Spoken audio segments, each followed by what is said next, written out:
We are once again live from Studio B here at the Beach Street Yacht Club in San Francisco's beautiful Marina District. My co-host Julia Vedekint, the Commodore of the Beach Street Yacht Club. You people don't believe the Beach Street Yacht Club's real. They do. We've got 150 members around the world. Yes, it's a very exclusive group. Well, I don't know how exclusive it is, but we got folks signing It excludes a lot of people. Well, so far. Julia, people are signing on from around the world. Thank you and welcome to our show number 915. I'm your host, Tom Eman. Let's get straight away into it. Got a big show today.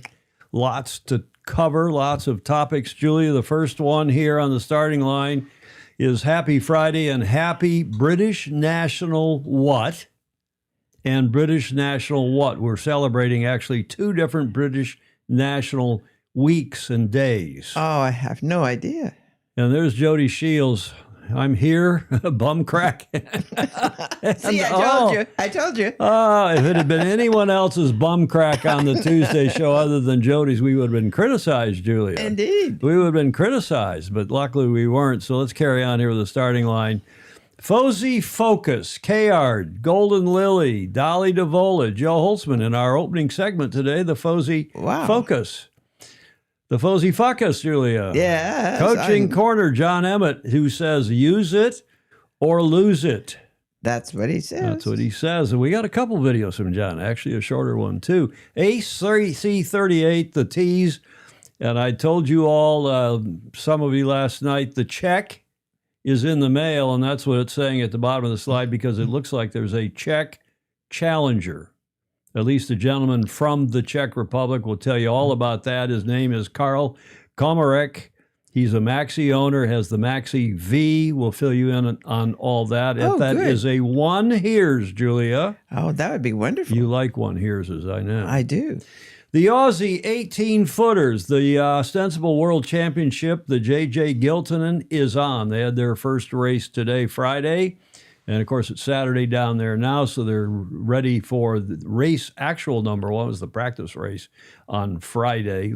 The last leg is the Super Yacht Challenge in Antigua, racing and partying in Antigua with 10 huge and amazing yachts. And we have a nice submission from another FOSI that we'll tell you about when we get to the last leg of the show. And, of course, this day in history, Whiskey Tango Foxtrot, and, of course, our fantastic FOSI. Let's get right into FOSI Focus, Julia, for today. Here we go. We'll get right into it. Of course, those of you who are new might not know that the FOSI are friends of Sailing Illustrated, FOSI, the FOSI. First, we want to update you on the Bacardi Cup and our FOSI Paul Kayard, who is leading still. In fact, sailing amazingly, he and Fritzoff clean. That cup is going on the 2nd through the 7th. It ends tomorrow, Saturday. They are racing as we speak. What time is it in Miami? Yeah, they should be racing now in Miami. And Kayard has had an amazing regatta so far. Kayard and Clean won, and then they struggled yesterday and finished second. So they're leading the series. Oh, yeah. They can clinch it today if they have a good top, say, 5 finish today, because after they complete 5 races, there's a throwout. There's a discard. So if they have a good race today, in the Star Bacardi Cup. Yesterday, Scheit and Sperry won the day, but Kayard and Clean all but closed the door with their second 1-1-1-2. Here's Robert Scheit coming into the finish on his BRA 8593. There's the overall standings. Paul and Fritzoff, or Frida as he's known, has a 1. They have a 1-1-1-2 for 5 points before the throwout. Robert has and Austin have a 3-3-4-1. And then Mateusz Kuznierowicz and Bruno Prada, who won it 6 times in a row. That is the Bacardi Cup. And our magicians are fantastic sailors as well as everybody else in the top of this fleet. They are on a 2-2-9-4, so they'll throw out the 9, presumably, 2-2-4. And if they score, say, a 1 or a 2 today, they're still in the hunt. Yep. Assuming that they get once after, as I said, 5 races, they get a race in today, they've got to throw out, or a race in tomorrow for that matter. From the Italian, Diego Negri and Sergio Lambertenghi are also in the hunt, but they've had a couple of they've had the 1/10. But our longtime friend and former America's Cup colleague, Eric Doyle and Payson Infelice, are also in the top 5 with a couple 7s, so they're not really challenging for the top spot. Kayard's never won this before. He's the current world champion. He's the current class champion. I don't know anyone in the world, Julia, who's not pulling for him and Fritjof Clean. Oh, I know. I am for sure. Well, he's your favorite. I know. He and Diego Botín. Yes, and I have news. I saw that. You saw. We have news about Diego Botín. Better not go too far away. There's a lot of people in here. Look at all the people in the chat already. Yes. Heidi Ho from Cool Grade, Connecticut. This is Rick Bandro, Greg Phillips in Australia. Blake up in the land of 10,000 frozen, but not for much longer. The lakes of Minnesota. Chris Exley, hi, is Chile, Salem, Mass, north of Boston. Alistair Murray is about to hit the road with his boat. He's going to sail in the Taser State Championships. Oh, is he? So he's going to get on the road and probably listen to us while he's driving. Hope he doesn't watch the show while he's driving. Alan Long, hey, y'all, Friday from lovely Lago Vista, Texas. He bops back and forth between Cleveland and Texas. Jody Shields and his bum crack. Blake wants to join the BSYC. Well, come here and sing a song, Blake. That's the initiation fee. That and a bottle of wine for Julia's stash. Clayton Allen Embley. Clayton Embley is in the wheelhouse with his Labrador puppies in Kentucky. Peter Reckenberg and Geelong outside of Melbourne. Hey, the Melbourne Grand Prix this weekend, F1. Wow. It was the first F1 race I ever went to in Melbourne. Yes. And we all got there. I was with the doing the sponsorship, the overall title sponsorship, their rep for the German company that was sponsoring then West McLaren Mercedes. And we all fly in, the whole team, and Ron Dennis and the drivers and myself and others. And there's a big black tie party the first night. But nobody told you. Nobody told us. So none of us had brought our tuxes. Yeah. Hugo Boss was our sponsor. Well, too bad. And we went to the Hugo Boss, Hugo you would say in the West, but Germans pronounce it Hugo. Yeah. Hugo Boss store in Melbourne. Yeah. Melbourne. And we were all fitted out, and I still have that tux, and it still sort of fits. It does. A double-breasted. Well, I got a new one when Meg got married, but that's a great story from what is many people's favorite Grand Prix in the world, the first weekend in March normally. Yeah. Melbourne Grand Prix. And Melbourne really loves it. Oh, they do, and it's great for them. And the Europeans all love to get out of cold, dreary Europe and get down there to warm end of summer Australia. So that's what's going on down there. I hope you have a great F1, Peter Reckenberg and the rest of you in Melbourne. Good afternoon, Steve Ross down in San Diego. Andrew Pindar, whom we call Lord Scarborough. Bonjour from the French Alps. He gets around as well, overlooking Lake Loch Lomond, Lake Geneva. Ed Worley is up here in NorCal these days. Peter Taylor, New York City. Giltanen, not Giltanin. Thanks, Alistair Murray, my professor of Australian English. Ah, yes. Didn't I say Giltanin? I don't know. Go, Paul, go. At least I didn't say Giltanin, which I did say that one year, and I got a ration of Shiza from it.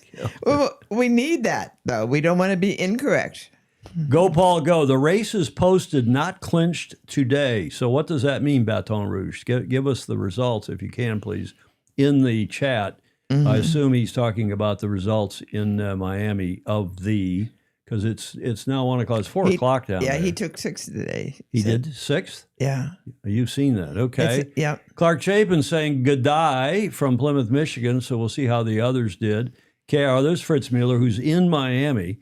6th today for KR. Scheidt won again. So he was second yesterday, won today. So that's only a 3-point delta now after the throwout going into the race tomorrow. So Paul has not clinched. No. Robert could take it tomorrow if Paul finishes more than 3 boats behind Robert Scheidt.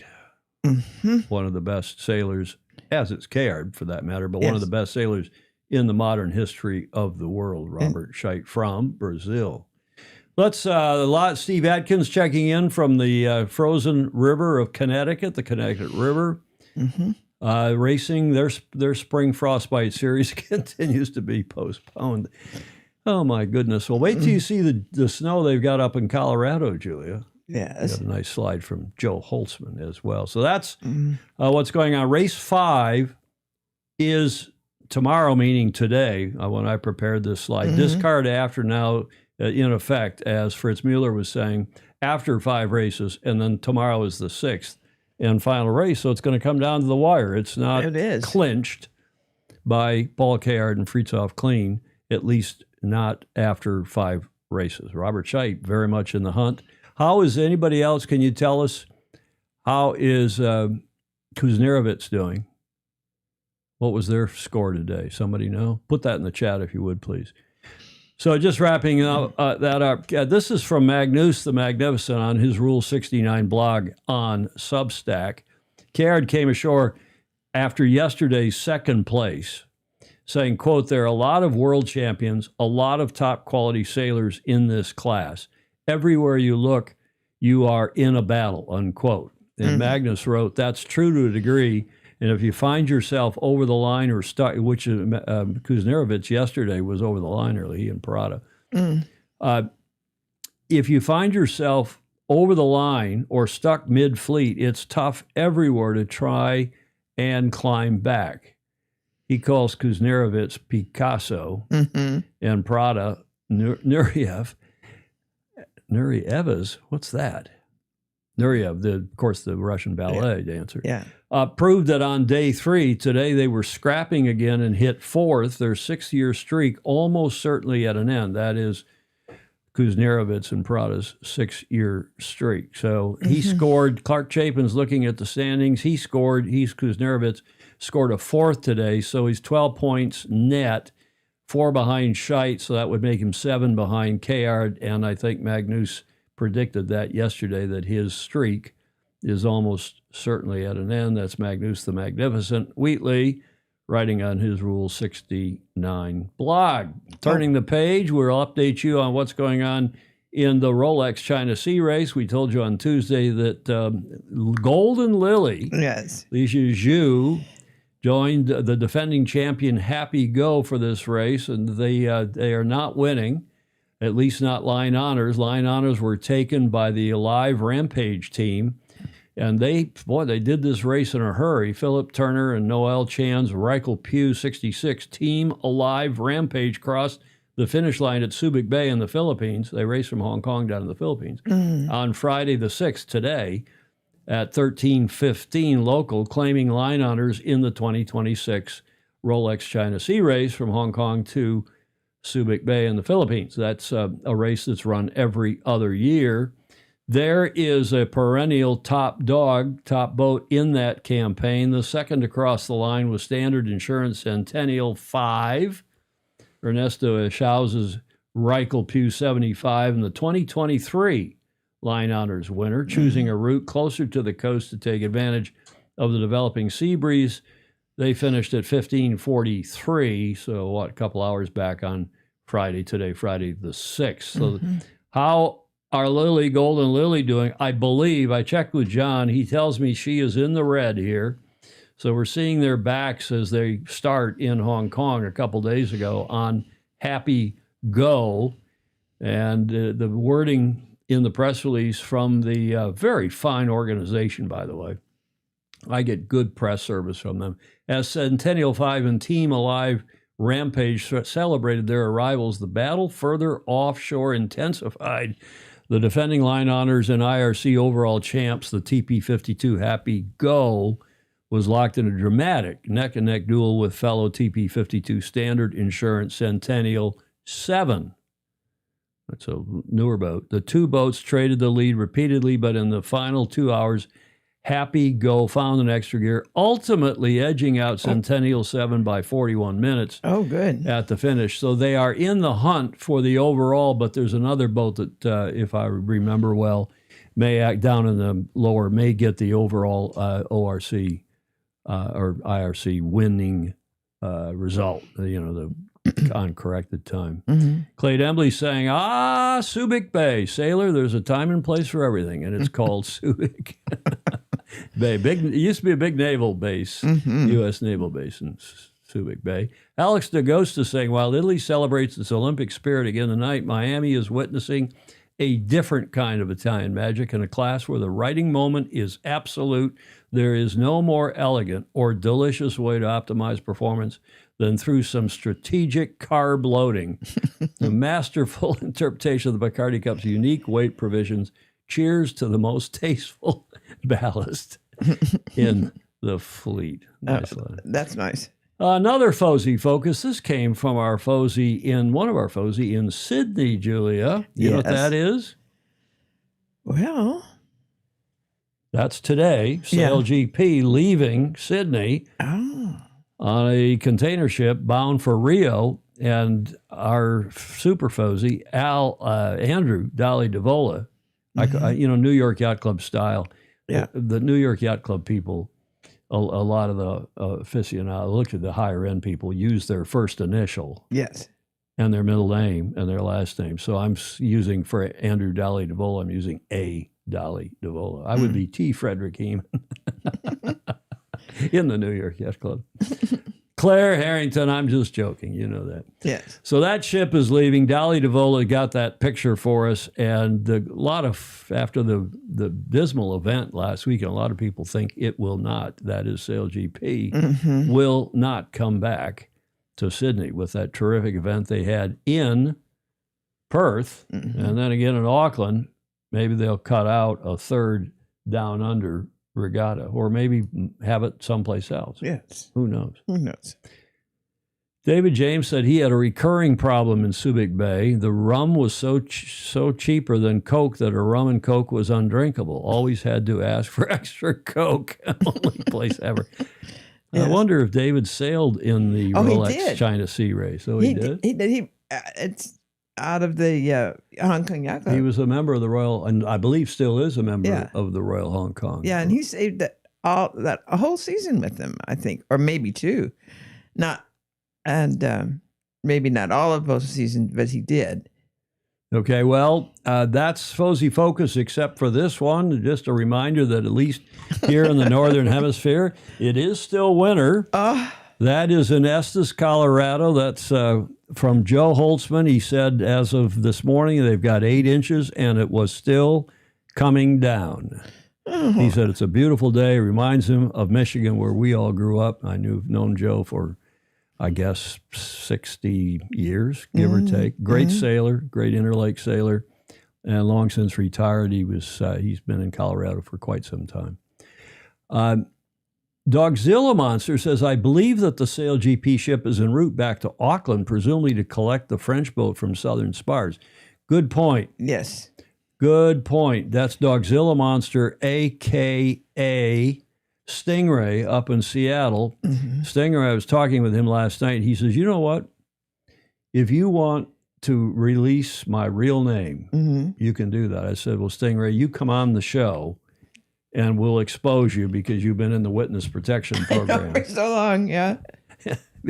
I don't know why he hasn't done any criminal crime. This is a sailing witness protection program because he's so vociferous, so outspoken on the Sailing Anarchy forums. But he also has great secret qualities because he gets good tips. Good tips from every week from someplace. Steve Atkins, what is an LBFM? I'm afraid to ask.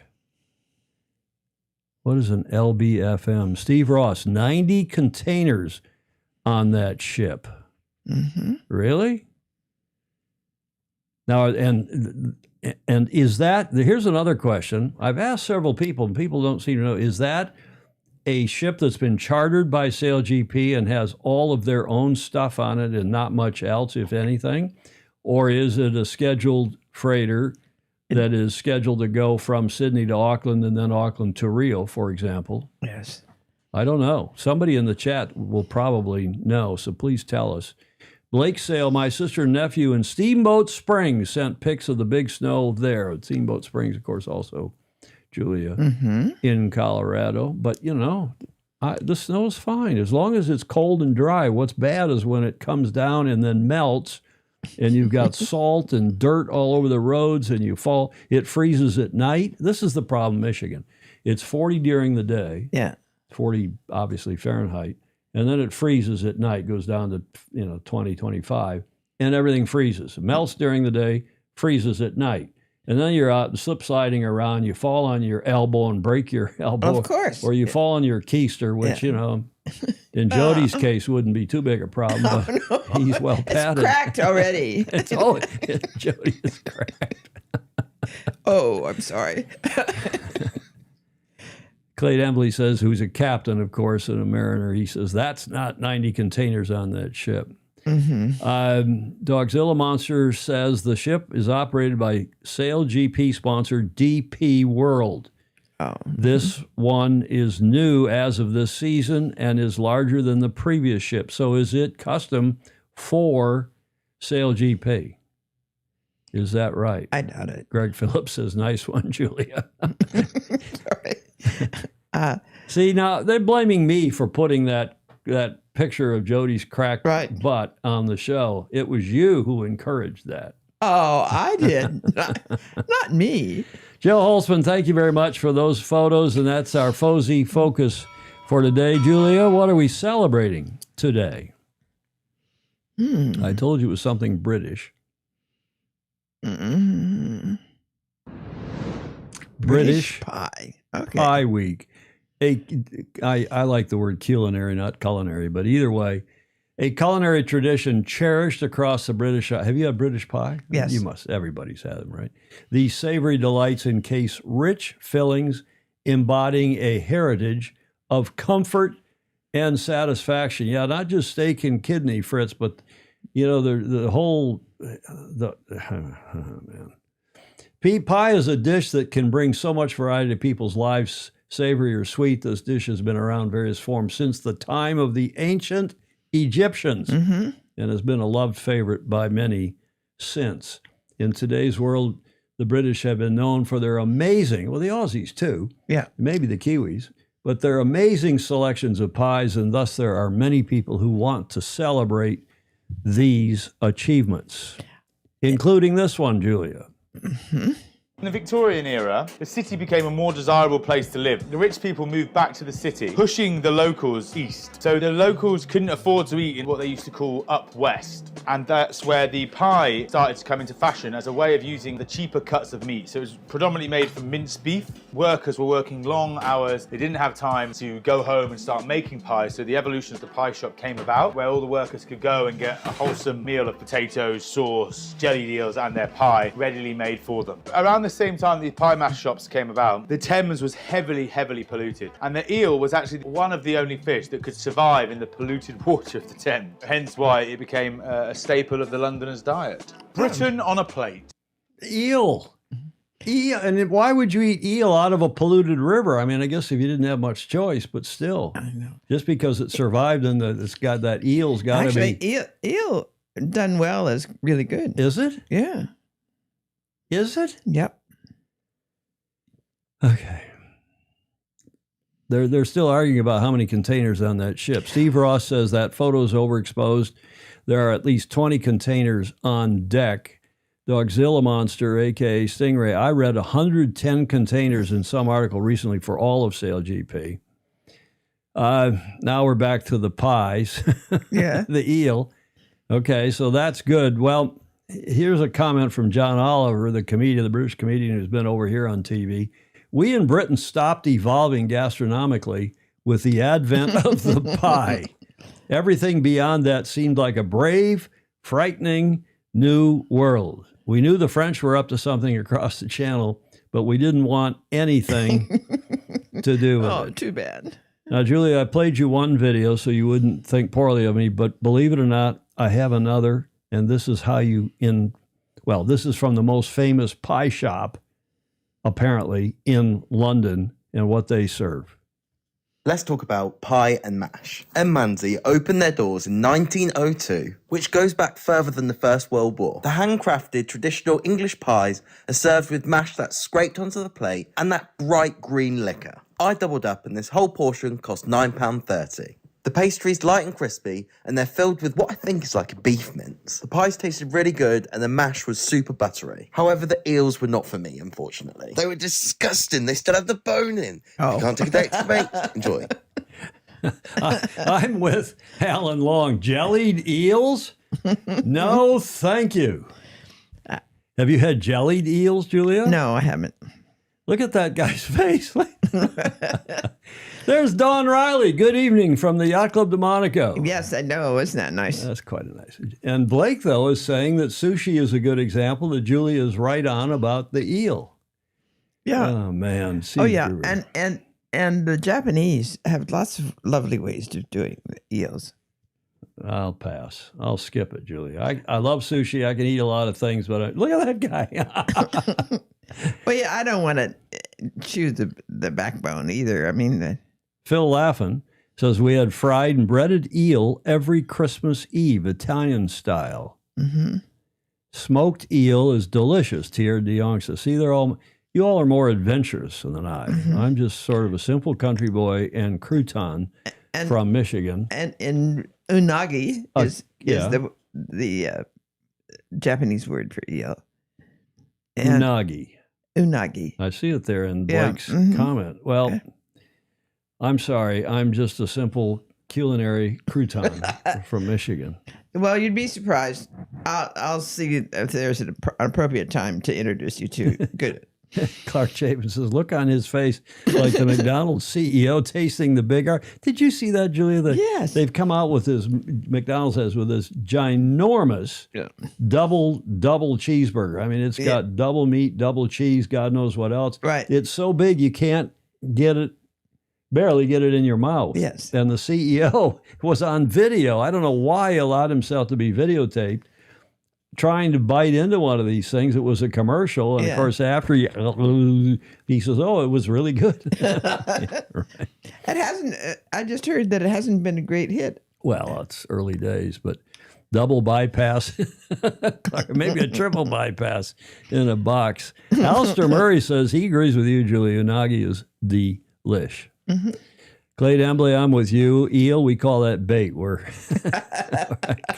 Okay. Bait is something else. That's not quite as interesting a photo as Jody's was on Tuesday, but it's right up there, Julia. Mm-hmm. Okay, how about this one, Julia? They're also celebrating today, or it was actually yesterday, I think, the first Thursday of the month in the UK is, look at these kids. They're reading I'll go back. See that? Mm-hmm. They're reading a book. And they say in the UK, it's World Book Day. Well, I can't see that it's a World Book Day outside of the UK, but you know how they are. They claim everything is the world. Why not? So World Book Day, it's celebrated at least in Ireland and the UK. It's a charity event, of course, and it's the first Thursday in March, as I just said. But apparently, in the UK, and this was at Tony Blair during when he was PM, they give every kid a voucher on this day for a free book. Oh, nice. Go to the, of some limited value, but you go to the store and buy a book. And read it. Well, hopefully read it. Yeah. But look at these kids out on their Optis. Mm-hmm. And I guess the other was a topper. But those pictures, I think Emmett took both those pictures. John did. And then, of course, when we saw that in the Super FOSI chat, There Is No Second, Magnus Wheatley wrote and said, I hope everyone reread There Is No Second in honor, making fun of me, of our American spellings, of National Book Week. Well, there's National Book Week, I think it is week.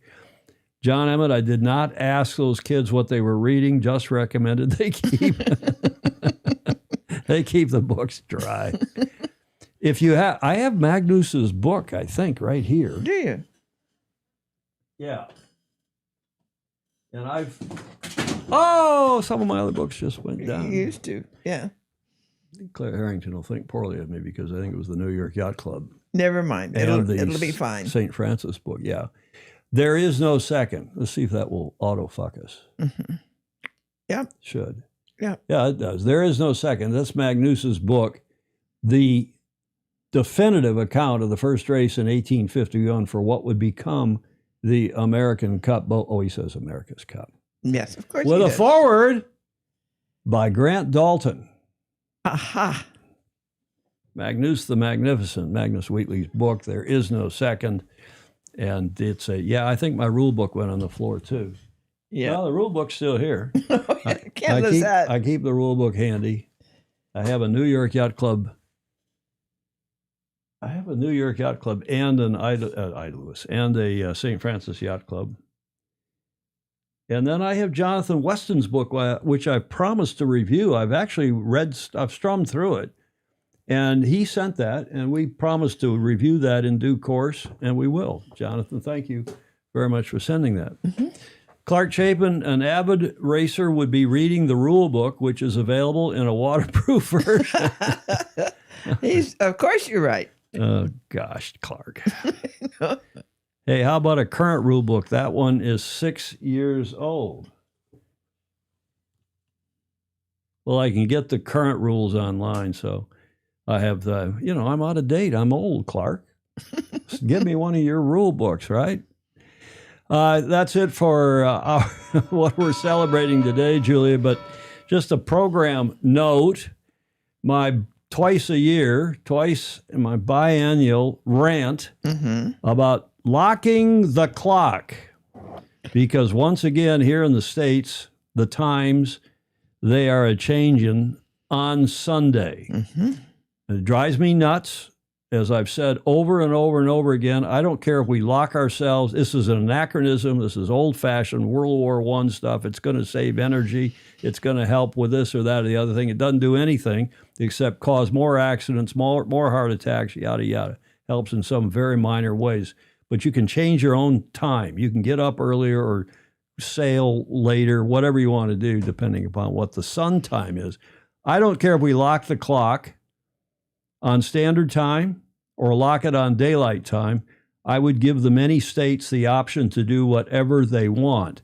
Suffice to say, it mucks things up for us on this show because we continue to air this show. We have to at 1300 Pacific, but as of next Tuesday, that will be Pacific Daylight Time, which means we'll come on an hour earlier for those of you around the world who aren't changing your clocks. That means 2000 UTC.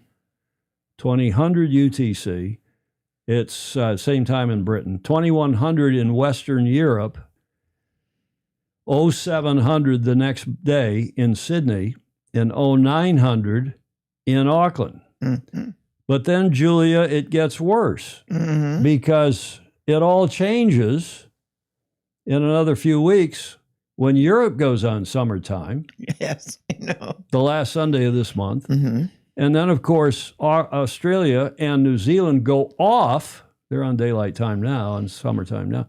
They go off that the first Sunday in April, not even the same time as Europe. So it's a massive fustercluck. That's what the internet's for. And that's why Ted Ryman is happy, because in South Africa and other enlightened places like that, they don't change the time. Right. Arizona, Hawaii, half of Indiana. Yeah.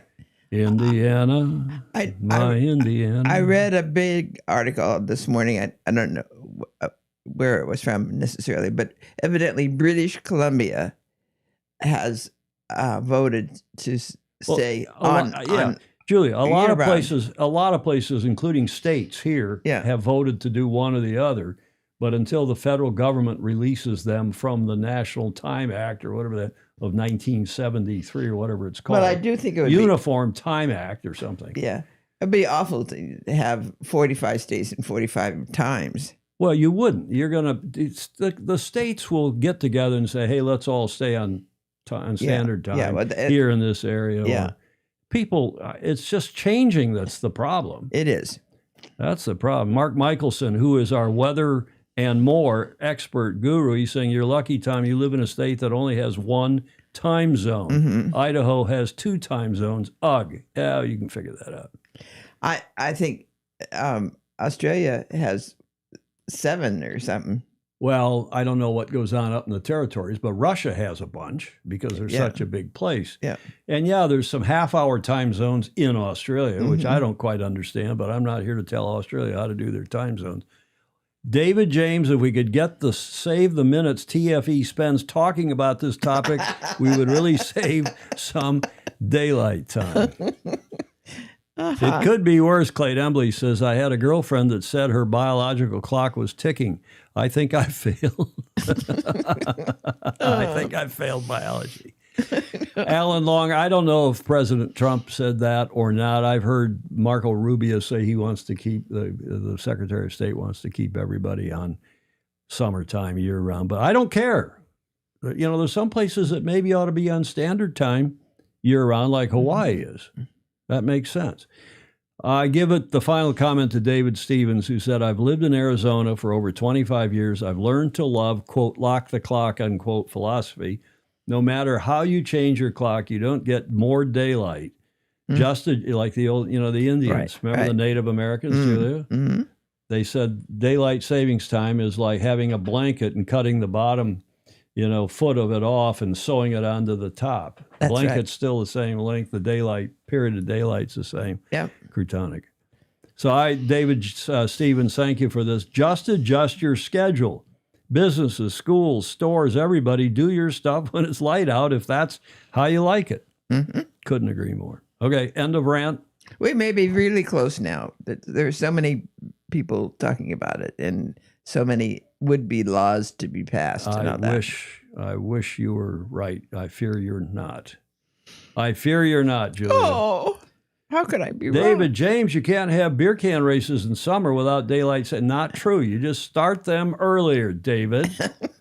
You get out of work early. You start the beer can. You go to work earlier because it's light in the morning if you don't have daylight savings time. I think you should stop talking about the time and start talking about the weather. It's something you can't change, but talk about it anyway. Well, we'll leave that to Mark Michelson. Okay, my rant is over, but I feel strongly about this, as you all know, and it's a big pain for a lot of people. And having lived in Europe and dealing with New Zealand and the States, as this was all happening twice a year, is a madness. The good news is, Julia, I noticed in my car yesterday, my old BMW. It changes. No. Each time the clock changes, I have to go figure out how to change the clock in my car. And, I don't mind resetting a few clocks in here at the Beach Street Yacht Club because most of them now change on their own. They do. But in my car, I always have to relearn how to change the damn clock. Yeah. But I noticed yesterday I left it on summertime, on daylight savings time. I never changed it to winter time, so I don't have to change it now. It's one way to win the battle. Everybody's cheering David. I suggest Eamon conventional time, Greg Norman. Greg lives in Michigan. Do you know that Michigan has got double daylight time? Yeah. Because it's so far west, and Michigan wanted to be on New York time for the railroads and the stock markets. And it should be on Chicago time, on Central time, but they didn't want to be with Chicago. They wanted to be with New York. And, if you're a sailor, as Clark Chapin will tell you, or Joe Holtzman when he lived there, or Greg Norman will tell you, we have double daylight. It's light till 10 o'clock in Michigan. So you're in Scandahuvia in the winter. The only good thing about changing time, Clay Embley says, is that it reminds us to change our fire alarm batteries. I can remember, I can do that myself without changing the clock. Because I have to change Julia's, too. Do you think the stock market is going to open and close earlier to facilitate beer can races? I hope so, David James. The market closes at, 4. It's way early. To stay with standard time, we need to switch the average work hours from 9 to 5 to 8 to 4 to enjoy our summer evenings outside. Fine, Blake. A lot of people work from 6 till 3. I mean, look what shift workers, nurses, and other people do. Okay, enough. One hears the check may be in the AC-38 mail.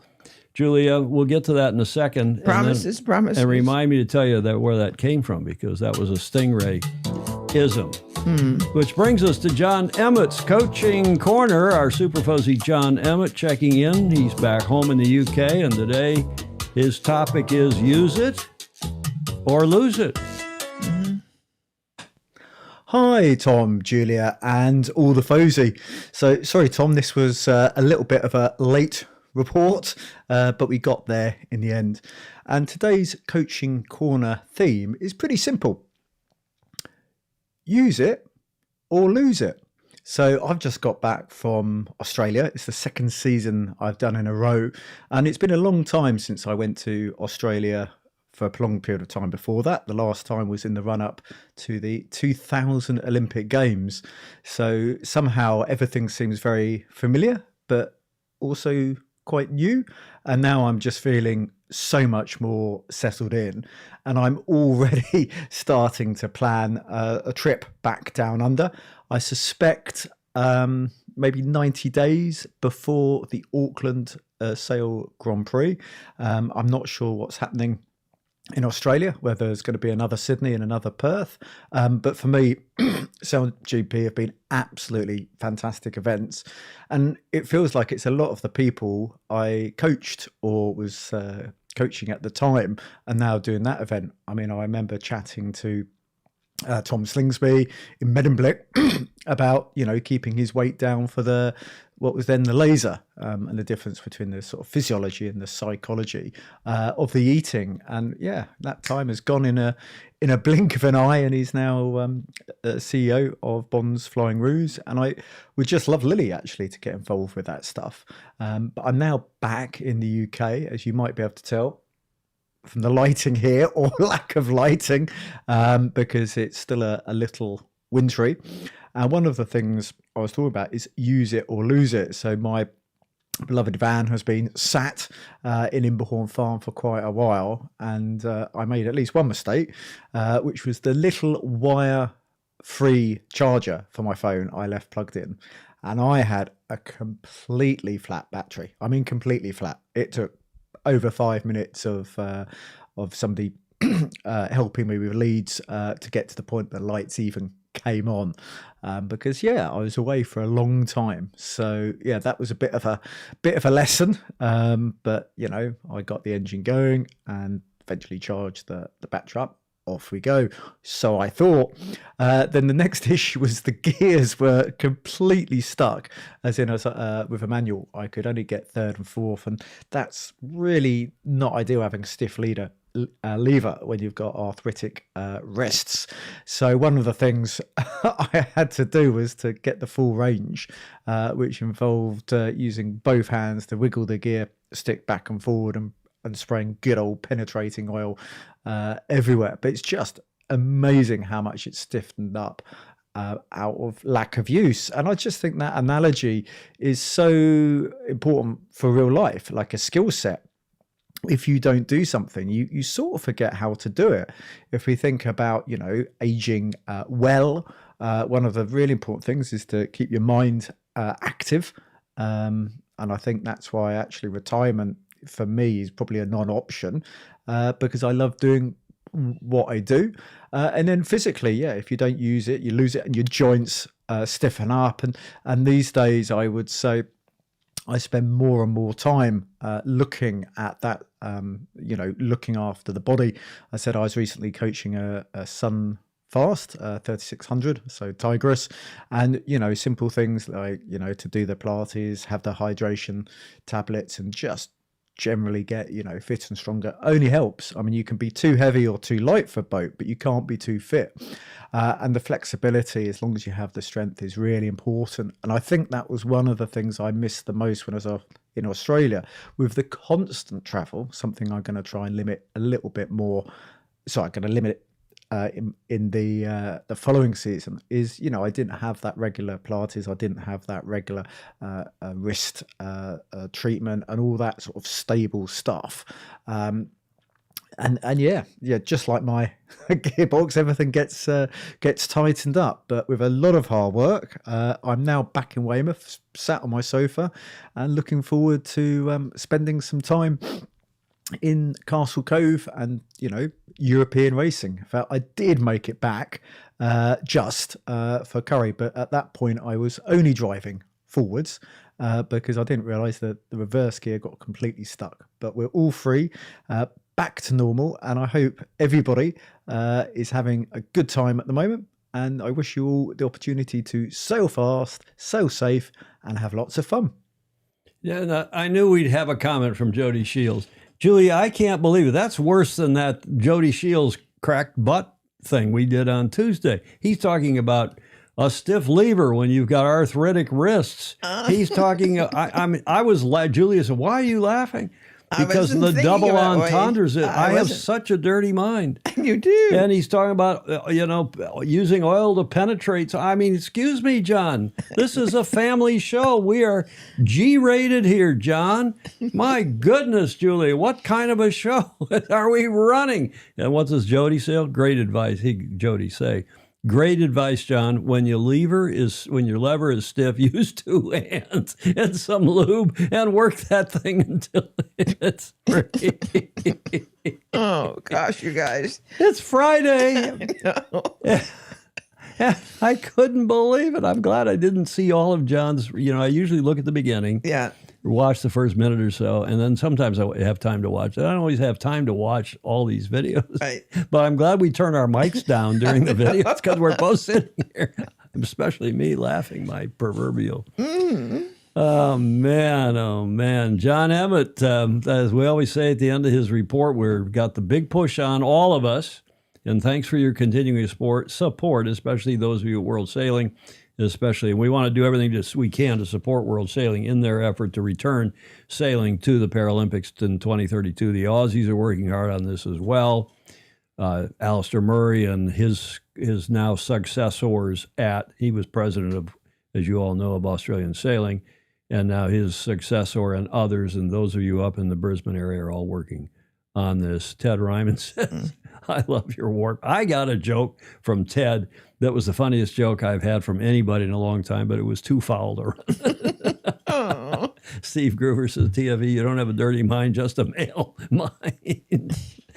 Let's go Brisbane parasailing. Brisbane 2032, whether it's a demonstration event or back in full what would the full shout, full, what is it the Aussies would say? Doesn't matter.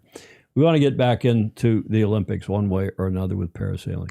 Now, I have one more video. John mentioned it in his longer report just now about getting over to the Castle Cove Sailing Club to, apparently they all go out to a restaurant after their Wednesday night racing for a curry, as John put it. And I'm going to play this video and then we'll discuss briefly.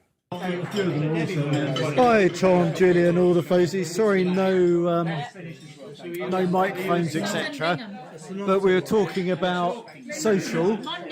So this is just a typical Wednesday. Castle Cove Sailing Club curry night. See, some have finished before we've started. But yeah, I guess 30, 40 people out drinking beer, drinking wine, having a curry, and yeah. I think we're the only ones in the restaurant. Now, a couple observations, Julia. Yes. The first one is, this is what's great about our sport. We talk about it all the time. Absolutely. This is what clubs and classes should do, promote this kind of activity. Right.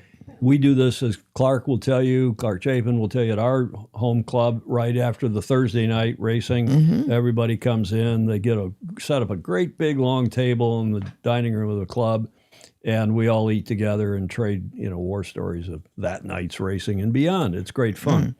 Well, what else did you notice about that group? Alistair said, after he saw the video earlier, he said, wow, John, what a fun-looking night. But if that's a yacht club night out, it graphically demonstrates the major challenge facing our beloved sport. It looks like a retirement village. Well, I'm not sure, Julie, it's quite that old looking, but, we know that. The sport is aging. The population is aging. I kind of looked at it the other way around, Alistair. I thought that as long as we're getting replacement from young, and there's some younger people in that group, as long as we're getting younger people coming in and joining this group happily, and the group is not shrinking per se, I think it's okay. Steve Gruber says, I want to go to curry night. Lakanuki, Peter goes. I won't read some of these other comments, Julia. No. Thanks, John, for that. And that's John Emmett's Coaching Corner. John Emmett Sailing, get to the front. of the fleet. Much appreciated. John's reports always. Now the big America's Cup report, Julia. Here we go. Here we go. The first up is in our AC38 Cup date for today. I ran this flag on my Facebook page yesterday, and you probably, most of you, or some of you, not probably most of you, some of you will know that's the national flag of the Czech Republic. And why did I run that? Well, because we've known for some time, but I've been sworn to secrecy, not to say anything about it until it became more widely known. This gentleman, whose name is Karl Komarek, or Komarek, depending upon how you pronounce it, who is a Czech citizen who now lives in Verbier, Switzerland. He's a rich guy. He's a billionaire. And he's moved from the Czech Republic to Suiza, in that beautiful ski snowboarding town of Verbier. He was born in 1969. He's a Czech businessman worth $9.4 billion. That was as of a couple of years ago. He is one of the wealthiest Czech citizens and the founder of the investment company KKCG. Mm-hmm. There's an article about him in Vogue magazine from which these pictures came, although the ink that I'm putting up here is from Wikipedia, obviously. Mm-hmm. Komarek was born in Hodonín, Czech Republic, on the 15th of March, 1969. He graduated in engineering and then worked briefly at Sigma Hodonín. Komarek married somebody in 2015, his second marriage. He has 4 children and resides in Verbier, a fabulous town. It's not as good as Gstaad, if I do say so myself, but probably every bit as nice in most people's books, and there it is. Mm.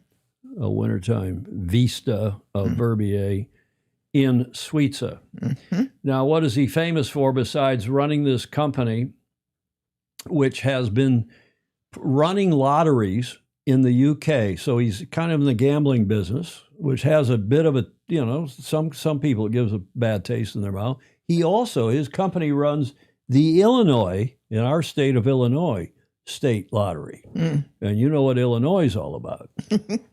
And Chicago. Yeah. Cook County. Well, we won't go into all that because who knows. The point is that he's a big and enthusiastic sailor, and he has a boat called V. That's gorgeous. It's a Wally. It's a Wally Cento. It's a 100-foot Mills design. Built in 2017 by Wally. And it's a gorgeous boat, and it sails. They put a lot of time and effort into it, new sails, yada, yada, and they do very well on the maxi circuit and beyond. His captain is Kenny Reed, my longtime friend. Yep, president of North Sails, J24 sailor, who's now one of the most famous and famously good sailors in the world. He's the captain, and they're supposedly going to challenge for the America's Cup, and Ken is going to be the syndicate CEO. That's exciting. Well, we'll see. The syndicate CEO. So there's a lot of one-hearses. There's a lot of rumors about all this. And I've been just sitting back. And then do you remember in the show on Tuesday, we were going through talking about the America's Cup, and Stingray put a comment in, the check's in the mail. Although he spelled it M-A-L-E. And I said, Stingray, last night I sent this slide to him. Mm-hmm. I sent our interstitial slide. And he saw that the check is in the M-A-I-L. I said, I can't do check in the M-A-L-E. That's a homophobic gay joke that would never play well here in San Francisco. So Alan Long's asking the right question, but back to Stingray. He put this pithy comment, in the chat on Tuesday, and I thought he was referring to something else, not to this challenge, which I'd been hearing about for a couple of weeks and was asked not to say anything because they were trying to figure out, indeed, as Alan Long is saying in the chat, what club are they going to challenge through? Mm-hmm. And if any. I mean, pulling this together. I'm going to say if it happens at all. Gosh, I worry about them getting it together to happen. Absolutely. I mean, they're not $1 short, but they're more than a day late. Yeah. They have asked, apparently, ACP for excuse and to be excused from the colliery regatta because they don't have AC-40s. They don't have a sailing team. They don't have Jack you-know-what. Mm-hmm. And to try to get going now, the reason is, of course, that you want to get involved in the Cup now, kick the tires, and with no reasonable chance of winning AC-38, but to be able to have that experience in time and grade. They might. Why did you say that? Well, not a chance. Have that under your belt before you get ready for AC-39. Mm-hmm. I mean, it gives you that much of a start on AC-39. What yacht club? I don't know. They have been talking about an American yacht club. That's one of the reasons why Kenny Reed is involved. Mm-hmm. It wouldn't surprise me if they go to, for example, Julia, they go to the Sewanaka Corinthian Yacht Club, Yeah. where Riptide Racing, a.k.a. Chris Poole, Mm-hmm. has been said to be putting his team together. He's got some team members. He's got some experience, match racing experience. This guy and Kenny now have got some money. So maybe there's a merged effort there, and they challenge through the Sewanaka Corinthian. That would be interesting. I don't know about New York, what's going on. I know that there's not a lot of love lost at the moment between Doug DeVos, New York, not between Doug and New York, but the whole American Magic. You know, we've had T. Hutch on the show, Doug DeVos, their whole outlook on the America's Cup is, I'll put this carefully because I don't know for sure, and I'm just having partial conversations, and I'm really reading the tea leaves. They don't seem to be enthused at all about where the Cup is headed with ACP. Mm-hmm. And I also know that John Sweeney, I can update you on the John Sweeney law case because he texts me every day with what's going on. He has now gotten the Attorney General and the Charities Bureau of the New York Attorney General Office. He's gotten their attention, and they have started to pay attention to this deed of trust for which they are the legal overseer. And I'm told by John that the Attorney General's office, has contacted the Royal New Zealand Yacht Squadron to ask them a series of questions. And I think when the Attorney General, as I've said now for years, I think when the Attorney General and the Charities Bureau in New York finds out that the deed of gift, that the trustee has delegated all this authority, all these powers to the team, to a person, to a commercial interest, who in turn have set up by all accounts, everything they've said about it is to exploit the commercial aspects of the Cup. Right. This could get shut down by the Attorney General if they're really taking an interest in it. And it appears, it sounds like, I haven't heard this firsthand, but John Sweeney tells me, he thinks that they are taking a real interest in all of this. So, Julia, we'll see. So you've got a challenger, this guy, KK, as I'm calling him, and Ken Reed as this ostensible CEO of the syndicate. They got plenty of dough. They've got a lot of sailing experience. They got a big crew on that boat who could probably transition the America's Cup. They got to find a yacht club. They got to get they got to get in bed, not literally, but they've got to get on the same page with ACP. And one hears, by the way, one hears that it's not all hunky-dory on the ACP front. I can imagine that. The teams are already fighting with each other. Of course. There was a meeting in London this week, and as you've seen, we reported here, you've seen that in the Italian press, they've reported this Italian TV executive who is to be the ACP CEO, and this is now being reported by the Italian press for weeks. Not a peep. Not a peep out of the America's Cup AC-38. Magnus is not saying a thing. I don't know what he knows or doesn't know.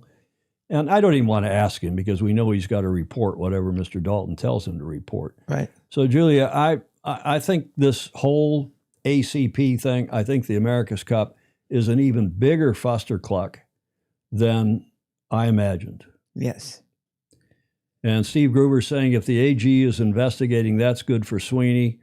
Ed Worley asking, would the KK Challenge buy the American Magic inventory? I don't know if that's the question. They might like to, but will American Magic sell it? Because I think American Magic still imagines being in the Cup, just not this time around. But Yeah. I have not talked to Doug. Terry has not told me that, so I'm not going to opine. Clark Chapin saying, we can illustrate KK's winning probability using a propane torch and this here snowball. Yeah. So that's what we know.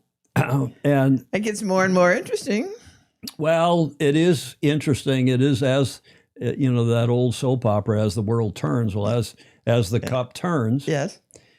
And I felt like I should reveal what I do know because Stingray found this out independently, or a large part of it.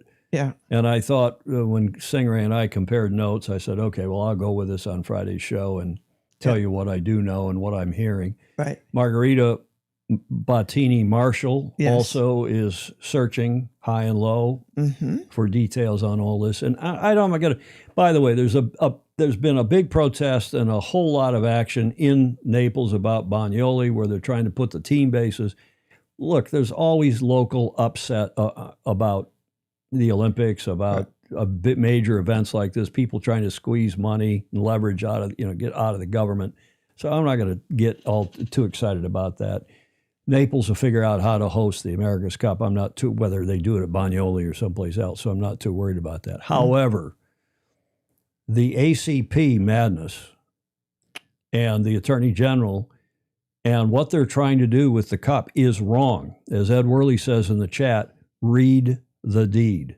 This is not deed compliant, and if it gets challenged, especially if it gets challenged by the Attorney General, it isn't going to fly. It isn't going to work.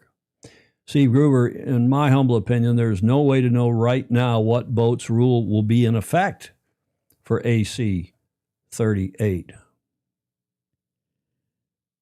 Absolutely. Okay. So that's everything we know. That's everything, almost everything I know. I can't always say everything. I'm and I'm not never sure, but this guy is trying. He's trying hard. KK. I think it would be lovely because he'd break up all the clicks. Well, now here's a good example of ACP. Just think about this now. So the ACP is supposed to be running the cup now. And there's 5 teams. They've got board members, and they supposedly co-equal. They have equal power and votes and so on. Along comes a challenger like this that the Italians would love to have in because at least the locals, Naples would. But Grant Dalton would because he's guaranteed Naples some number of teams. And I don't know if he's to that number yet or not, but I suspect Dalton knows that these guys are not a huge threat, at least not the first time around, the KK Challenge. KKC, not KFC, KKC. But if you're on that ACP board, are you going to be motivated to let this team in? Or are you going to say, hey, you guys are past the deadline. We don't need you. We don't want you because we don't want to have more confusion and more teams and more madness at this point. This is never going to work, this ACP thing, because the teams, as Dennis Conner always said, you can bet on self-interest because that horse is always running. And that's what's going to happen with ACP. It's going to be a magnificent fuster clock. It already is. So one hears. Stand by. It's only going to get, as you said, Julia, it's only going to get more interesting as the cup turns. Fritz Mueller, there will always be complainers until they come up with any resolve, a better idea, then they will have traction. This is like the Citizens United action in the AC, Alan Long says. Yeah, and it's interesting because it's good news on the face of it. Kenny Reed's been involved in the cup. He was Dennis's skipper. He's a hell of a good sailor, longtime friend. And to have another billionaire get involved in the cup is good. We don't want to lose people like this from the sport. Alan Long says this is aggravating. Yeah, it is. The whole thing is aggravating. And you think anyone's going to have a chance of beating the Kiwis? Let me ask you this as we turn to another America's Cup segment. There is the base, the Team New Zealand base in Auckland, and as Richard Gladwell headlined today, America's Cup Rialto, you could, Rialto meaning as the cup turns, soap opera. Emirates Team New Zealand expected to be launched, that is their AC-75, next week. The only other team that's even close is the Italians, is Luna Rossa. Emirates Team New Zealand, Richard writes, are expected to launch their repurposed AC-75 and start working up in the Hauraki Gulf next week. The America's Cup Defender will be the first of the 5 entered teams to sail their AC-75 in the 38th during this 38th America's Cup. Teams were allowed to commence AC-75 sailing on January 15th, but to date, all have remained in the shed. Several changes are expected to be made to existing AC-75s, of which the hulls are being reused. Remember, no new boats this time. Are being reused from the 2024 Cup or even the 2021 Cup if you're that stupid. The major or needy. The major change is converting the boat from being manually powered to electric power only. A pox on all their houses for agreeing to this, for doing this. This is an abomination. Electric powered boats in the America's Cup. That's me ranting. It is back to Richard. It is not clear whether the electric power will be used to power up the old hydraulic systems or they will be replaced by electromechanical devices, meaning getting the electricity and doing the work in the physics sense of the word. One of the main challenges facing design teams will be the use of linked controls, of PLCs, where a single control movement will automatically adjust several others to optimal settings. You want to read Clayton Embley's comment? Oh, if you need batteries, you probably need batteries to satisfy your lover. Oops. Julia, you read that. See why I didn't read it? We're going to give you a finger wag, Julia. That's why I don't read. Julia. Gladwell goes on to say the most visible changes are expected to be in the deck layout to accommodate. Remember, they've reduced the crew from, 8 down to 5. 5 sailing crew and 1 guest racer, presumably in the back. But who knows? So far, 5 teams had confirmed their entry, all announced by the Defender just before Christmas. The late entry deadline has been extended to the end of March, less than 4 weeks away. According to the Italian media, 3 teams are in the late entry lineup. Australia, I'll believe that when I see it. USA, which is, I guess, Chris Poole, and a second Italian team, which we think we know who that is. Only Riptide Racing, through the Sewanaka Yacht Club, Sewanaka Corinthian Yacht Club, led by top-notch match racer Chris Poole, has confirmed its intention to enter, conditional on raising a minimum of 50 mil. And that 50 million goes to themselves, but they got entry fees to pay. Yeah. But that's so that that's it's dinner money. As Raul Gardini said to me, as Bill Koch would have said, it's dinner money. You can't run a syndicate on $50 million. You can barely get entered on that. But you got to start somewhere. So Chris is trying, and you got to give him some credit. The teams will face off in the first and only announced so far preliminary regatta in Cagliari, Sardinia in May, sailing the AC-41 designs. Well, who's got AC-40s? Well, the existing teams. Does Mr. KK have AC-40s? Do Kenny Reed and KK have 40s? No. Do they have access to 40s? Who are they going to buy them from? I don't know. Mr. Dalton will figure out how to get them an AC-40. Other dates are yet to be announced, save for the start of the America's Cup match in Naples, which is set to start on July 10th, 2027, and be over. That's on a Saturday, the July 10th is, and be over the following Sunday. That's how quick that regatta is currently scheduled to be. That's Richard Gladwell writing today in sailworld.com. As the world turns. Exactly right. Now, Julia, here's news for you. I knew you would like this. I'll leave that up Oh, there I know who that is. in your PIP so Yeah. we can watch your facial expressions. America's Cup, the Spanish gold medalists and Sail GP world champs have joined the French AC team. This is got a lot of excitement all over the sailing world. And this is, of course, our Olympic gold medalists in the 49er class and 2024 Sail GP champions and Julia's favorite Spanish boys, Yes. Diego Botín and Florian Trittle. They've ended, at least for now, their 2028 Olympic program and will sail with the French team K-Challenge, whatever will be. K-Challenge in their build-up to the 2027 America's Cup in Naples. The 49er class website reports that they will not compete in the 49 regattas in this season, 2026, but plan to maintain a technical training program in the class so they can jump back in to the Olympics Yeah. next summer after the America's Cup. Yeah. Well, they've got a year after that, so that seems feasible. Right.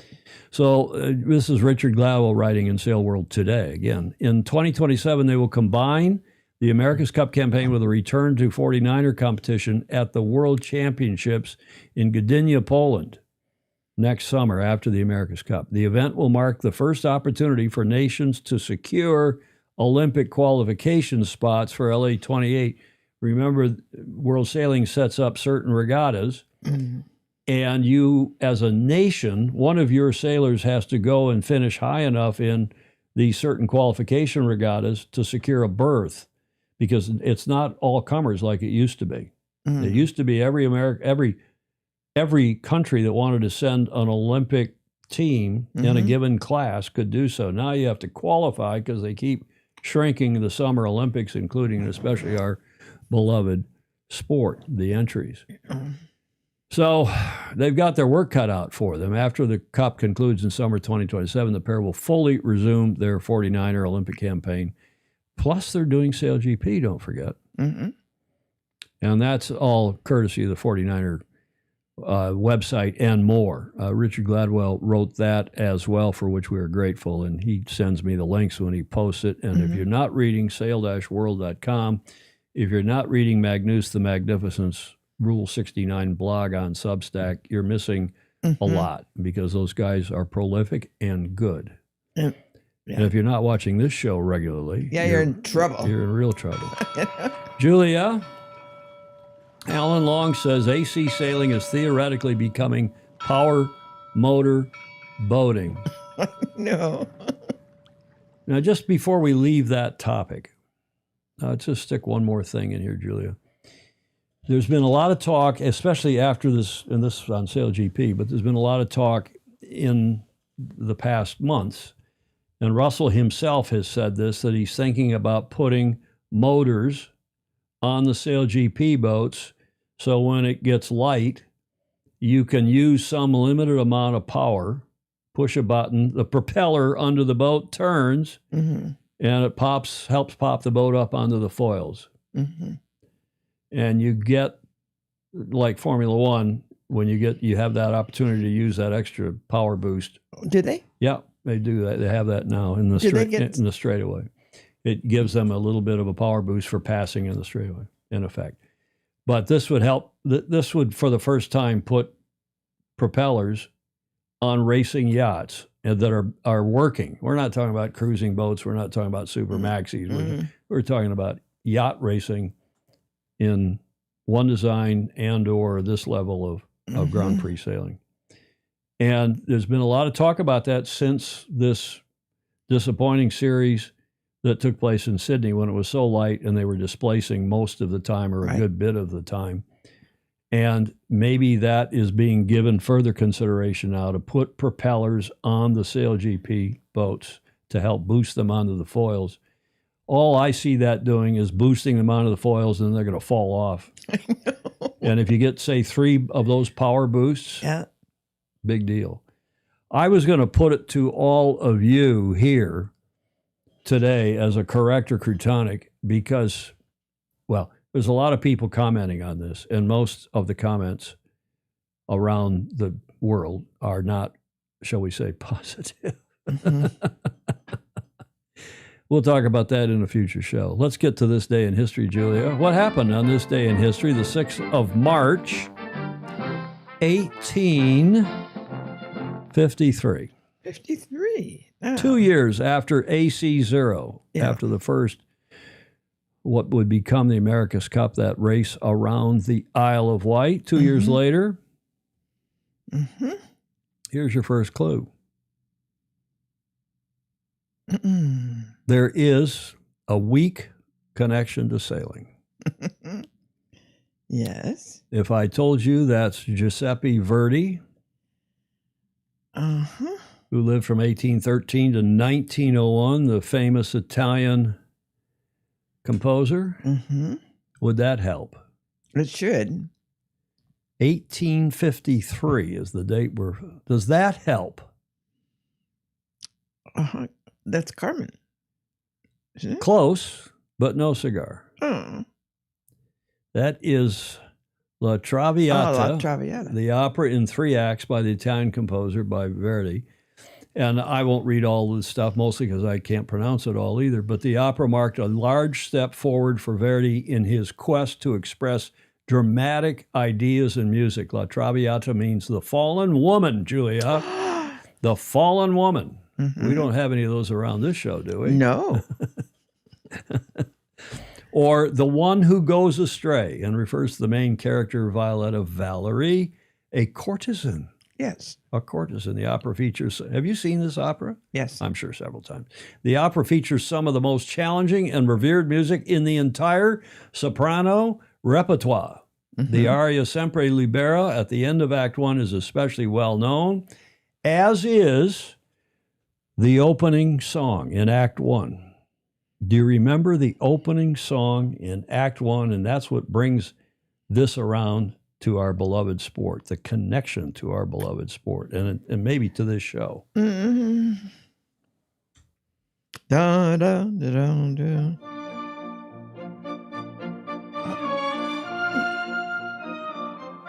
Now, I don't want to get a copyright strike here, so I'm going to turn that down. And that song, does anyone know in the chat, or Julia, do you know? Ted Ryman says it's his mom's favorite opera. Let's drink with joyous abandon. Drink, drink, drink. Yeah. He sings. And then ultimately, may this fleeting hour intoxicate us with pleasure. Oh, yes. That's a great line. Huh? That's a great line. And she replies ultimately, but this is called, you know what this song is called? Let's drink to the sweet excitement of love. How could you resist? What's wrong with that? For a mere glance can conquer your heart. I don't see anybody in the chat where I think our people are operatically challenged. Let's drink, for wine will bring more passionate kisses, Julia. Absolutely.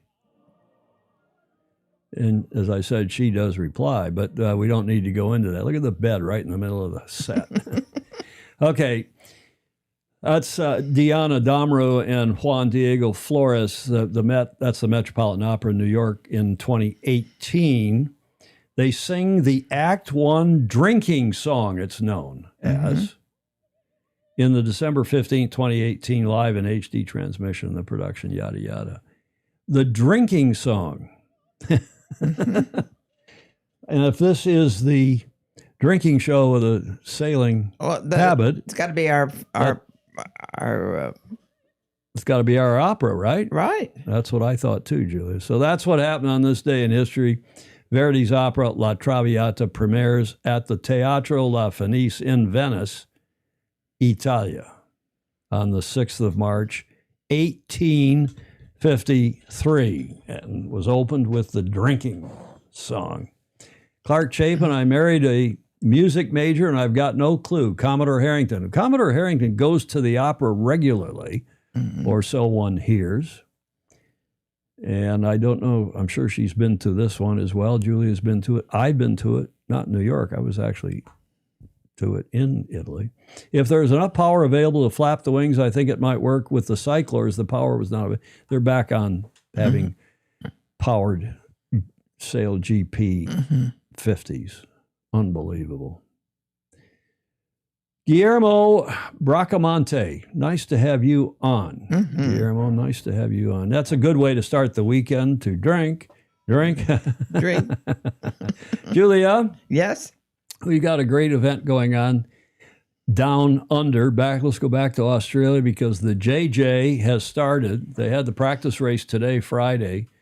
They call it the invitation race, but the 27-boat fleet will line up, has lined up today for this so-called invitation race. The 2026 event will see the first USA 18-footer team entry to contest the championship for 7 years.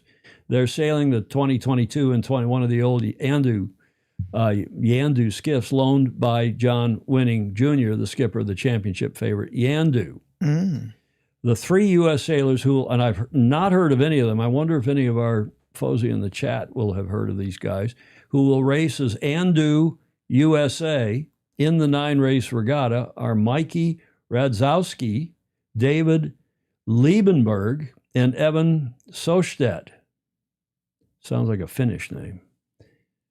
So bravo Zulu to them. There's also a new Kiwi boat that was christened in December at the Royal Ocarana, and you can see them pouring some champagne. You don't crack the bottle across those fragile boats. The new Kiwi Shaw and Partners New Zealand, not to be confused with Shaw and Partners Australia, because this Shaw and Partners has become a big sponsor of both sides of the ditch, of teams on both sides of the ditch. So bravo Zulu to them. And there is the big champagne spray. There's now 4 Kiwi boats in this event, and this was the christening party at the Royal Ocarana in December. There are the Kiwi sailors. I wish we had some pictures like this of the American team, but we'll follow them. Eli Lifting, Sam Street, and Josh. I wonder if Sam Street is related to John Street, my old buddy, who's passed away. Josh Schoen, good German name, Josh Schoen with an O umlaut, with Graham Catley, Shaw and Partners New Zealand, 18-foot skiff team, thanks to Sue Ellen Hurling from Live Sail Die for those photos. Here's one more of the boat having a bit of a trial at the Royal Ocarana. It's generated much excitement. This is great stuff. Great stuff. Look at this. Oh, I love it. That was the invitation race today, Friday. Of course, it's Saturday down there now. 27 boats. And the Giltinan starts tomorrow, to Saturday. Starts, Saturday. The traditional, did I say that right, Alistair? Giltinan. The traditional invitation race got the J.J. Giltinan 18-foot Skiff World Championship 2026, presented by the Winning Group. That's a mouthful. Underway in 8 to 10 knots southeasterly breeze on Sydney Harbor today, Friday, and produced an absorbing contest, which wasn't decided until the final 100 meters of the long southeast course. Wow. To finish, they had wind, unlike last weekend. At the finish, it was the Australian champion Balmain team of Henry Larkins, Tom Grimes, Lachlan Pryor, who won the day narrowly from a gutsy Smeg team of Ash Rooklin, Josh Porebsky, and Niall Morrow, which had led for almost the entire race. So good stuff happening down there. There is great television coverage. Great pictures. Great photos. At the finish of this race today, Friday, it was the Australian champion Balmain, who we just mentioned, the sailors, who won the day narrowly from that gutsy Smeg team. There is the list, half of the entries, the top half of the entries. As I said, there's 27 teams, I believe, from 6 countries. And it's an amazing group of high-end sailors and boats. Bravo Zulu to all involved. And as I said, we know we've got FOSI involved in the television coverage, and I've watched some of that race from today, from Friday, and you can watch it now. It says live in 7 hours. That's a screen grab from 2-3 hours ago. But at 7:10 p.m. our time tonight, Julia, and that's 10:10 on the East Coast, and of course you can do the math for Europe, but that will be race 1 in the J.J. Giltinan Alistair Murray. The Giltinan. Thank you for your advice. As I said, we got FOSI involved, including and especially Peter Shipway there on the right, and from Sail Media, Pat Langley and James Burry, Kookaburra. I don't know how to put his name. And of course, our super FOSI, Andrew Dolly Davola, is also on that commentary team. He's sending me a lot of info about this event and will continue to do so, for which I am entirely appreciative. Dolly Davola. Here is the schedule. Friday was the invitation race. Today, Saturday down there now is race 1. Sunday, tomorrow is race 2. Tuesday, Monday's a day off. Tuesday, Wednesday, Thursday, Friday's a day off. And then Saturday, Sunday. The World Championship of the 18s, the IDeens, is going on. Jody Shields says tomorrow there will be a Nukin Southerly. He spells a Nukin like a nuclear. A Nukin Southerly for the JJs. Great. Great. I just can't get over that team name Smeg, Chris Exley says. Yeah, Julia, let's not go into that. I don't. Huh? I have no idea. You have to give him a finger wag. And if you don't, I will. I don't know why. Because I don't know what it means. I'll tell you after the show. Later. Okay. I'll tell you after the show. There's the schedule. I'm going to tune in. I hope a lot of you do too. And thanks again to all of you in Sail Media and our FOSI who are involved in that superb television production. And good luck to the Kiwi teams, the 4 going across the ditch to get over there and sail, including the new one. And good luck to the American team. No American team in 7 years. And you know that our own Howie Hamlin from St. Francis won the 18s. I forgot about that. Back in the early 2000s, I think like 02 and 03 or something. Hell of a sailor that he is. Peter Rechenberg down in Australia saying, replying to Andrew Dolly Davola, great commentary by you, Shippo, and the team as well. And the commentary and just the coverage is so refreshing and so good. Smeg is an appliance brand here in Australia. I'll tell you afterwards why that comment was made, Julia. Okay. Which, thank goodness, gets us, how far are we into the show? We're an hour and almost 30 minutes into the show. It gets us to the last leg, Julia. Yes. And I've got an interesting last leg, I think. I really like. Do you recognize that shoreline? That is the beautiful Antigua. I think that's the northeast corner, although I'm not 100% sure. It's been a long time since I was there. The Super Yacht Challenge is going on in Antigua this weekend, the 4th through the 8th. So they're now into day, today's the 6th, so they wrap up on Sunday. It's the 15th such event. This has been going on for a long time, and this is, Julia, an excuse to party. Yay. And that's the way our sport should be. It should be serious racing on the water and great parties at night, and that's exactly what they're doing.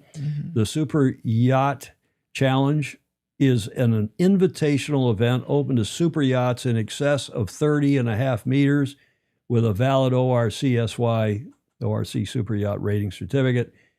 Yachts 30.5 meters or less, but greater than 25 meters. So if you're 25 to 30 meters with a valid certificate, may request and be granted entry, but not automatically, not automatisch, as the Germans say. The Super Yacht Challenge Antigua has one, I love this, this is in their notice of race, has one clear objective: to provide all the facilities to stage an ideal event for an exclusive selection of super yachts where fair racing and good companionship are valued above all else. How lovely. Isn't that nice prose? Yes. In the notice of race, Yes. no less. Designed to be solely for the pleasure of super yacht owners, their guests, and crew, the magnificent fleet takes part in 4 days of spectacular racing, to say nothing of the laid-back social events. The SYCA is a wonderful celebration of sailing and parties. Yes.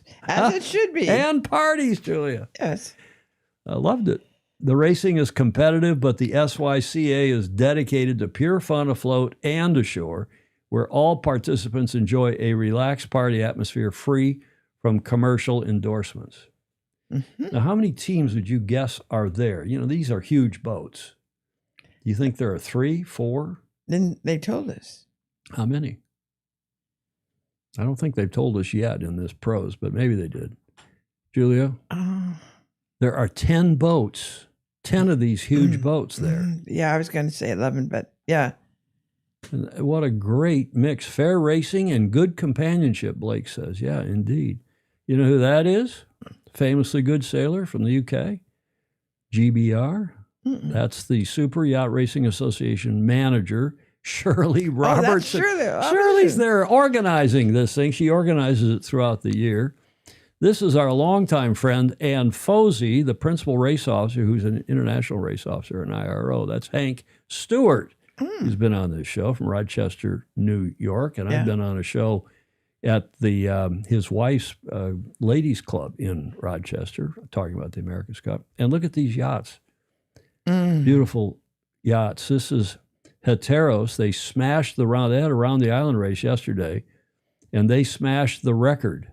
These are huge boats with huge crews going around Antigua. Look at this fabulous stuff. And the first day of racing at this 2026 event delivered spectacular sailing conditions with 2 standalone races, a 48 nautical mile round Antigua race, and then a shorter 33.5 half island race, which I think some of the boats did one and then some of the other, with the trade winds building around the island, peaking at 27 knots. 27 knots, plus well over 2 meters of sea state. The opening day of racing was epic. The strong wind conditions produced high speeds, tactical challenges, and a remarkable new race record. The aforementioned Yacht, which here's the crew giving some applause. I think after they'd won, the star performance of the day came from the 218-foot Dykstra Reichel-Pugh Ketch Heteros, captained by Grace. See, they don't tell the owner. You have to do some research to find who the owner is. Yeah. The owners are very low-key, very, might be a Russian oligarch for all we know. It might be some other rich man or woman, but the owners stay behind the scenes, and they let the captains get the ink and do the day-to-day, lifting, heavy lifting. Graham Newton is the captain of this boat. It smashed the SYCA Round Antigua race record. It was that race was first organized as part of the event in 2022 when Heteros completed the course in 3 hours 46 minutes. This year, the Giant Ketch returned to the course with a crew of 47 and produced a standout performance, stopping the clock in 3 hours 20 minutes and change. Wow. After the ORC SY time correction, Heteros also secured overall victory in the race, winning by just over 11 minutes. From another Dykstra sloop called Action. Shirley Robertson's racing on Action, by the way. The 213-foot three-masted gaff schooner Addix completed the podium in third. And Julia, you would be disappointed. Oh, I look forward to it.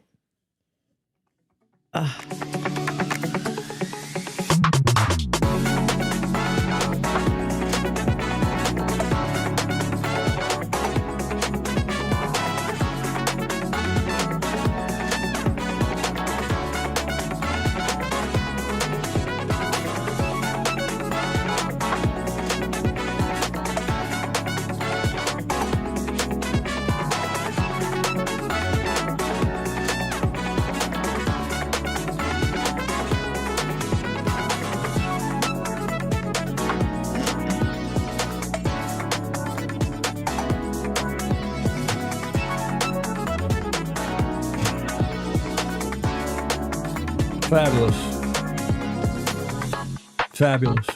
Absolutely. Aqua Films, thank you for that. And I don't know if I pronounced that anywhere close to correct. Hetarios? Ed Kreise up in Michigan. This says that Hetarios is one of the most beautiful yachts in the world. Dogzilla Monster saying, wow. Ed Worley saying, wow. I don't know how else to describe that, Julia. Right. But wow. And I just want to thank our longtime friend and FOSI, Hank Stewart, from Rochester, New York, and his wife Megan. They, as I said, he's been on the show, and I've had. I did an I did an America's Cup presentation for her women's study club or whatever it's called. Over it's a Tony organization in Rochester, New York, and the Rochester Yacht Club is a deal. That's been a top-notch yacht club on Lake Ontario for years and years and years and years. Chris Exley says, now that's real sailing. Clark Chapin, wow, those are some boats. How would you like to be one of the crew on a 200-plus foot boat that's seriously racing around the track? Beautiful boats. It'd be great having some instruction beforehand and knowing exactly what you're doing. Well, you have to do that, and for safety reasons, if nothing else. You've got to be very careful indeed. Julio, that's to the D block. We are to the D block. Yeah, Andy Cox, good point from Bermuda. Andy saying, beautiful yachts, no batteries required. Yes. Well, maybe to run the instruments and the air conditioning down below, but not for the yacht racing. Julia, here's your guy, and I only have one. Okay. And this we dedicate to you and me and anyone else of our age, or especially if you're Scandinavian. Face it, Sven, we're old. Pillage doesn't mean what it used to mean. As they put their pills into their pill box. I know. Once a week. You do yours once a month. I do. You got a Julia has got a ginormous pill box up there. I don't know. It's 7 by 4. I don't know. You got 2 of them, in fact. Well, it's because it's 8 weeks. Okay, so you can do it 8 weeks. Yeah, the blender needs 12 volts, David James says. So, and the aircon needs some power as well. Julia, that came from my daughter, Meg. And I have a pill box now, too. I'm old. And it's only got 4 holes in it or something. So it's just one strip.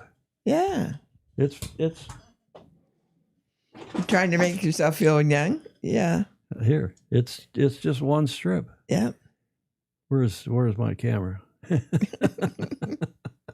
Yes. Huh? What's wrong with that? Nothing. But it's helpful. If you got to take something and you can't muck up and not take it. Looks like my pill box, Blake Sales says. Blake Middleton. You got to. Yeah.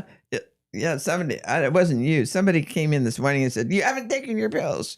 And I said, you haven't looked. Your morning lady? Yeah. She came in. Well, at least she checks up. I don't have anybody to check up on me. I rile at it because I can.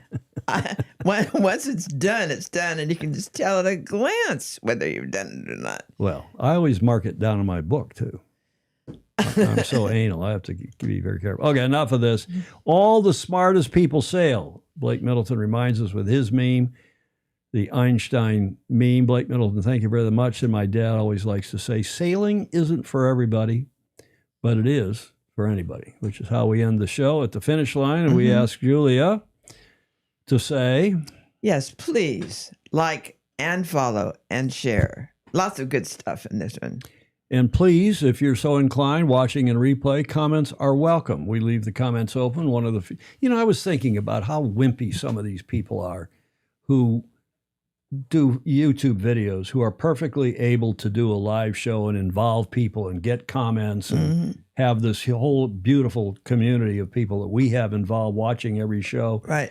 And, by tomorrow we'll have 1,000 views, maybe 2,000 views. And I don't much care about the views, but what I do like is the interaction. Oh, yes. With our FOSI. And there are it's lots. During the show and beyond. What a great community. What a great crowd we have. Absolutely. So, yeah, you can comment even in replay. But, of course, if you're not live, the comments aren't so interesting. You go back and read comments that are people making us. Sailing Illustrated also, we appreciate very much your support. Those of you who give us a few bucks a month or more via patreon.com/join/Sailing Illustrated. Thank you so very much for your support. And thank you also to the people who gave us audio, images, and video. It's a long list again today, Julia. Yes. A long and impressive list. There's Andrew McIrvin joining V late, and he means very, not the name of the maxi.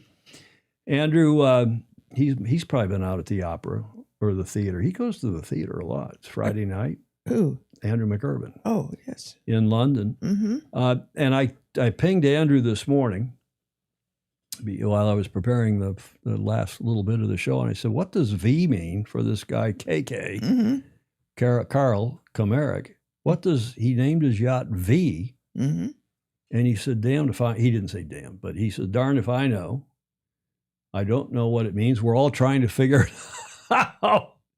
The KK challenge, Julia. I thought you'd like that. I do.